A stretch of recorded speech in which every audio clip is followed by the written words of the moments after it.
एक तीर के साथ 2 शिकार तो सुना था, लेकिन लगता है कि धुरंधर के साथ आदित्य धर ने एक तीर से 100 शिकार कर लिए हैं। पाकिस्तान की जलाने के लिए वैसे ही फिल्म में बहुत सीन थे, लेकिन इसी बीच उन्हें फूंकने के लिए चर्चा में आ गया है मेजर इकबाल और उनकी बेटी का एक केस। अर्जुन रामपाल ने फिल्म के अंदर मेजर इकबाल का कैरेक्टर प्ले किया है, जो ISI को लीड कर रहा है, लेकिन धुरंधर 2 में मेजर इकबाल के परिवार को भी दिखाया गया है। उनकी एक बेटी है जो फिल्म के अंदर ड्राइंग बना रही है। ये लड़की देखने में नॉर्मल से अलग दिखती है, जो ऑटिज्म जैसे जेनेटिक डिजीज से जूझ रही है। मेजर इकबाल का बाप उसे ताने मारता है कि तू एक ढंग का वारिस मुझे नहीं दे पाया, तू बहुत बड़ा खस्सी है। और ये सीन आज सोशल मीडिया पर वायरल हो रहा है। अरे वाह मेरी बढ़िया, क्या बनाया है आपने? मैं, अबू, दादा। बहुत खूब, माशाल्लाह।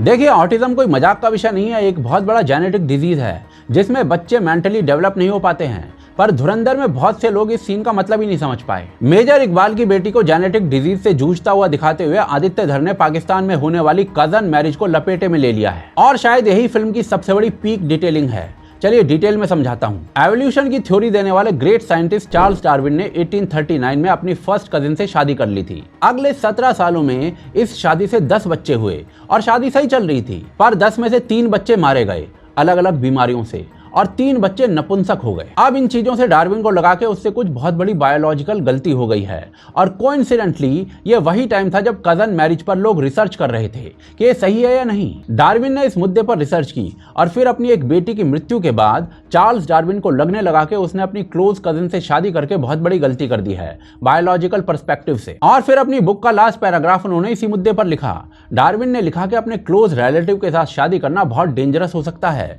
और दूर के लोगों से ही शादी में फायदा है। डार्विन इस मुद्दे पर इतने आगे बढ़ गए थे कि उन्होंने इस विषय को संसद में पहुंचा दिया था, ताकि देश के लोगों का सर्वे करके एक ऐसा डेटाबेस बनाया जाए जिससे पता चले कि कजन मैरिज कितनी डेंजरस है। अब ये सारा डिस्कशन 19वीं सेंचुरी के यूरोप में हो रहा है। केवल फ्रांस में ही 1840 से पहले लगभग 25 रिसर्च पेपर्स इस टॉपिक पर पब्लिश हो चुके थे, यानी कजन मैरिज कितनी डेंजरस हो सकती है ये आज से 200 साल पहले ही साइंटिफिकली पब्लिश हो चुका था। लेकिन 21st सेंचुरी के पाकिस्तान में आज भी लगभग 60% शादियां क्लोज कजन से हो जाती हैं, यानी चाचा, मामा, ताऊ, बुआ, किसी के भी बच्चे आपस में शादी कर लेते हैं। और इन सारी शादियों में इस मुद्दे की पूरी साइंस को इग्नोर किया जाता है कि बायोलॉजी के अनुसार जब 2 आइडेंटिकल लोग शादी करेंगे तो उनके जीन्स भी आइडेंटिकल से ही होंगे, और जब ऐसा होगा तो दोनों के रिसेसिव जीन्स जो कि आइडेंटिकल भी हैं वो म्यूटेशन कर लेंगे, और जिसके कारण बच्चों में डिसऑर्डर होंगे।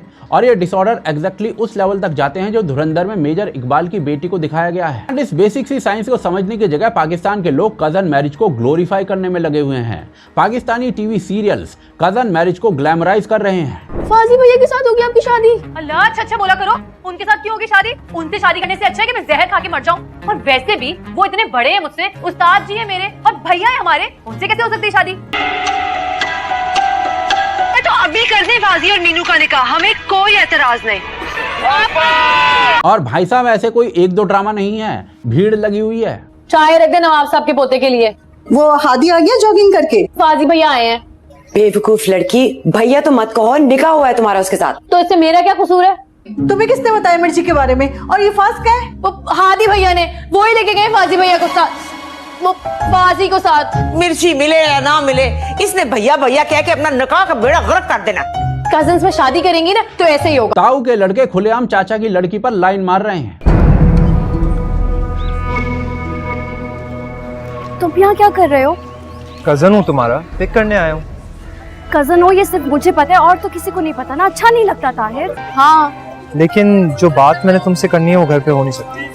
तो फिर वो कहीं भी नहीं हो सकती। और ये इतना कॉमन है पाकिस्तान के टीवी ड्रामाज में कि Pakistani YouTubers top 10 cousin romance जैसे वीडियोस बना रहे हैं। अस्सलामुअलैकुम नाज़रीन, ड्रामे में शादी हो रही हो तो कजिन्स या रिलेटिव्स के दरमियान क्रश या प्यार मोहब्बत की कहानी शुरू हो ही जाती है। पाकिस्तानी रैपर्स तक अपने रैप सॉन्ग्स में भाई बहन की शादी को ग्लैमराइज करते हैं।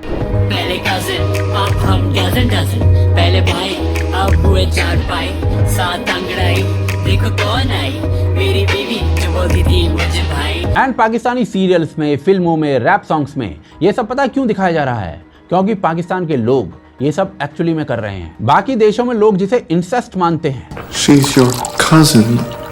She's your cousin. पाकिस्तान के लोग उसमें इंटरेस्ट ढूंढते हैं।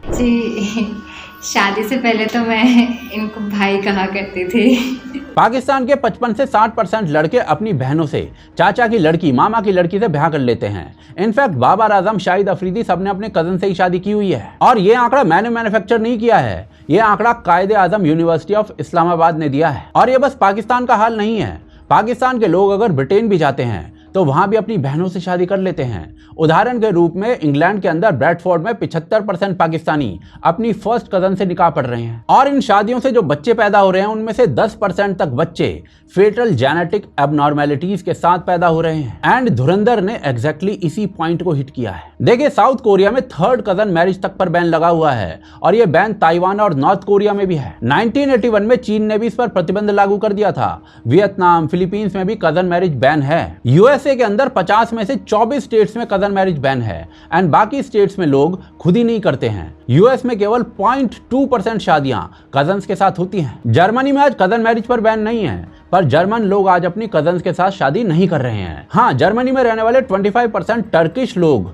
कजन मैरिज जरूर करते हैं। बेसिकली सरल शब्दों में कहा जाए तो ये प्रॉब्लम मुस्लिम वर्ल्ड में सबसे ज्यादा है और इस मैप के अंदर आप कजन मैरिज का जो सेंटर है उसे अरब वर्ल्ड में पाएंगे। और इसमें एक हिला देने वाला फैक्ट ये है कि पूरे विश्व में जितने लोगों को जेनेटिक डिसऑर्डर है उसमें अरब वर्ल्ड सबसे ऊपर खड़ा है। पाकिस्तान अरब वर्ल्ड से भी एक कदम आगे खड़ा है।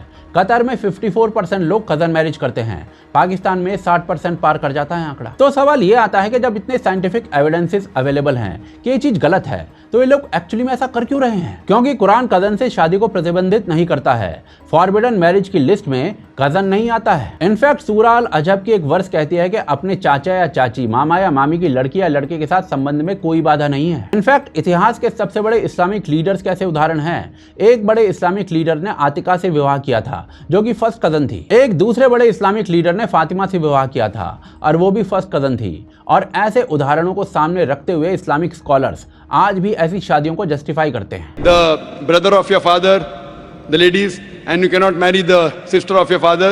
That means the important close relatives are mentioned in the Quran. Brother, sister cannot marry, son and mother, father and daughter, paternal uncle, maternal uncle can't marry. But as far as first cousins are concerned, Islam does give permission. In fact Karachi के health experts ने Islamic clerics को कहा था कि ऐसी शादियों को रुकवाने में हेल्प करें, लेकिन इस्लामिक मुल्ला मौलवियों ने इस्लामिक कारण देते हुए इस पूरी थ्योरी को, इस पूरे सजेशन को ही रिजेक्ट कर दिया। इनफैक्ट कुछ संकेत मिलते हैं कि जो दिखाते हैं कि पाकिस्तानी लड़कियां इस चीज को पसंद नहीं करती हैं, पर पाकिस्तानी लड़के इसमें खूब इंटरेस्ट लेते हैं। Should cousin marriage be legal? No, it should be illegal. मेरे पेरेंट्स की कजन मैरिज हुई भी है and I'm like no. Not at all. It's so weird. It causes a lot of genetic disorders. I mean, if you like someone, you like someone. It's not that big of a deal. First cousins में I would say कि अगर आप बचपन से उनके साथ हो ना और आपकी बहन जैसी है तब नहीं। यहाँ तक कि पाकिस्तानी मूल के लोग ग्रीस जैसे देशों में भी इसको अलाउ करवाना चाहते हैं और यूके में तो इसके बैन को ये लोग हटवा भी चुके हैं, जिस पर वहाँ की संसद में बहस चली है। A marriage between first cousins carries significant health issues, many of which aren't even knowable until post-birth. When practiced generation after generation, there is a significant multiplier effect. In addition, the real impacts for the openness of our society and women's rights in our country are also significant. After all, there are significant dynamics in having sharing a same set of grandparents. यानी कि पाकिस्तान छोड़िए, UK में भी पाकिस्तानी जो लोग हैं वो cousin marriage के लिए लड़ रहे हैं। एंड एग्जैक्टली यही रीजन है कि पाकिस्तान में 15% से अधिक बच्चे किसी ना किसी जेनेटिक प्रॉब्लम से जूझते हैं। और इसीलिए धुरंधर में दिखाया गया मेजर इकबाल का वो सीन जिसमें वो अपनी जेनेटिकली चैलेंज्ड बेटी के साथ दिखाई पड़ता है, वो पाकिस्तान के उस कड़वे सच पर कटाक्ष है जिसे शायद पाकिस्तान दबा कर ही रखना चाहता है।